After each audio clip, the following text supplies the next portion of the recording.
අත්තම ජාතික වැඩසටහන යටතේ අද පිටපැත්තට නගර පිවිසුම පිරිසිදු කිරීමේ විශේෂ වැඩසටහනක් ක්‍රියාත්මක වෙනවා.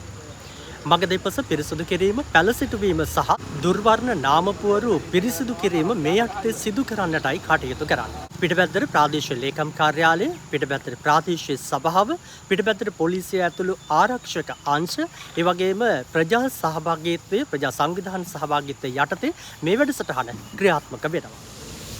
අපේ ප්‍රාදේශීය ලේකම්තුමිය, ප්‍රාදේශ සභාවේ සභාපතිතුමා මේ අවස්ථාවට සම්බන්ධ වෙලා ඉන්න අපේ සියලුම දෙනා පිළිගනිමින් පොදු ස්ථාන පිරිසිදු කිරීමේ වැඩසටහන තමයි අපි ආරම්භ කරන්න සූදානම් වෙන්නේ. ලස්සනට අපේ නගරය ගම කොහොමද ලස්සනට තියාගන්නේ?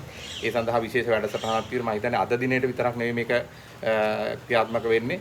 පිටපැත්තට නගරයට විසෙන දොරටු දෙක ලස්සන කරලා මේ නගරය ලස්සන කරගන්න අපි අද බලාපොරොත්තු වෙන්නේ. අපේ තියෙනවා ආණ්ඩුවක් හැටියට මූලික සංකල්පයක්, ඒ තමයි ලස්සන ශ්‍රී ලංකාවක් කියන කතන්දරේ ලස්සන ජීවිතයක් කියන එක. ඉතින් ඒකම අංගයක් හැටියට තමයි මේ සීලුම් වැඩසටහන සංවිධානය වෙලා තියෙන්නේ. මෙහි අපි නම් කරලා තියෙනවා රජය විසින් අත්තම කියලා.